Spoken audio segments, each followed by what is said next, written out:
There are moments in television when emotion hits so suddenly and so deeply that you don't even realize what's happening until you feel your chest tighten.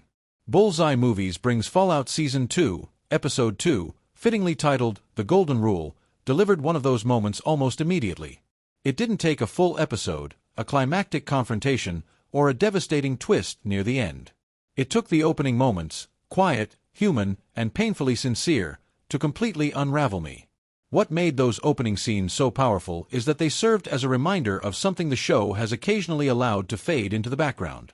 Fallout often places its narrative focus on Lucy, her upbringing in the vaults, and the shock of her exposure to the Wasteland.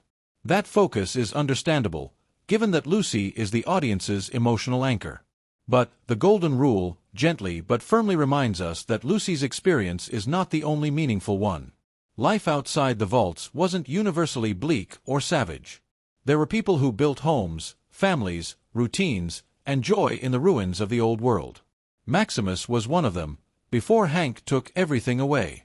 This episode forces the viewer to confront the reality that the post-apocalyptic world of Fallout is not just a wasteland filled with monsters and violence. It is also a place where people loved, laughed, learned, and built something resembling hope. The tragedy of Maximus' story isn't just that he lost his parents or his home. It's that he lost a life that proved Vault-Tec's ideology was wrong. His existence prior to destruction stands in direct contradiction to the belief that survival and decency can only exist under strict control. At the same time, the Golden Rule begins to address a danger that the show has largely circled around but never fully acknowledged until now. Yes, the Wasteland is filled with mutated creatures, lawlessness, and the constant threat of death.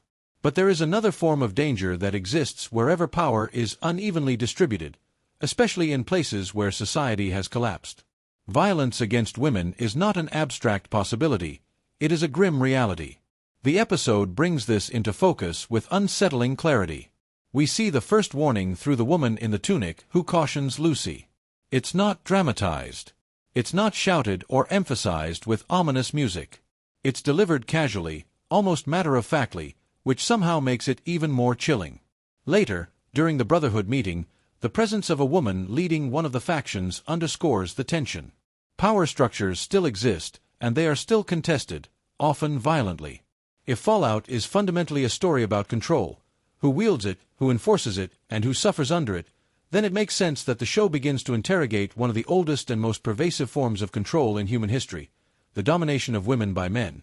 This is not a new theme, but placing it within the Fallout universe reframes the Wasteland as something even more unsettling.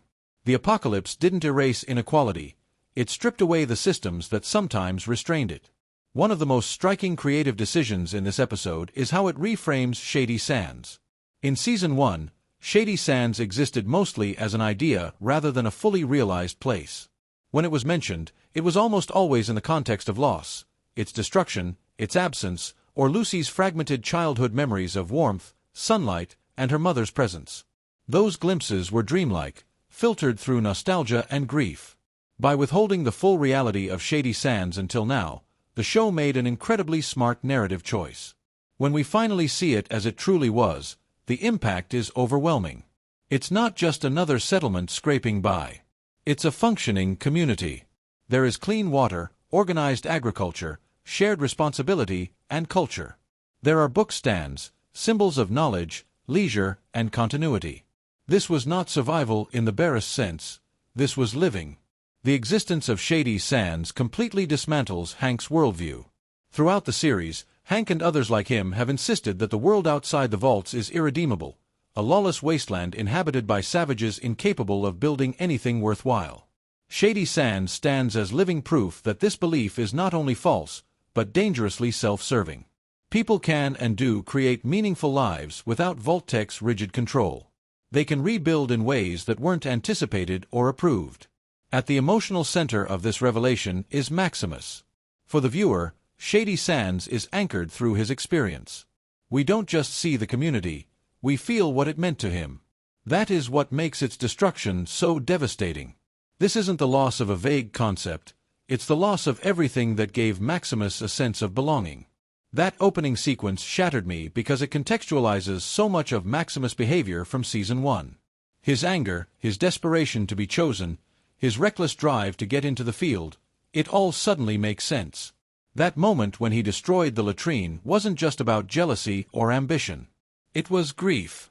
It was the fury of someone who has already lost everything once and refuses to be powerless again. Maximus knows what it means to have a home. He knows what it feels like to be part of something larger than himself. And he knows what it feels like to have that ripped away without warning. That kind of trauma doesn't fade. It reshapes you. It fuels your choices and hardens your resolve. When Maximus fights, he's not just fighting for himself. He's fighting to honor what his parents believed in and what they tried to build. Seeing him now, aligned with the Brotherhood, is deeply unsettling. The contrast between the warmth of Shady Sands and the cold rigidity of the Brotherhood couldn't be starker. Maximus carries himself differently.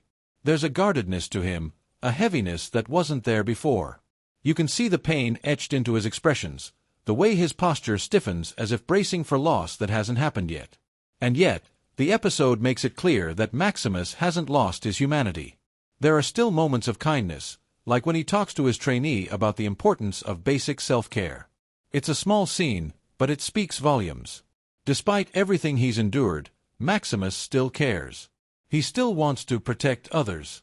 That compassion is what makes him dangerous to systems built on domination.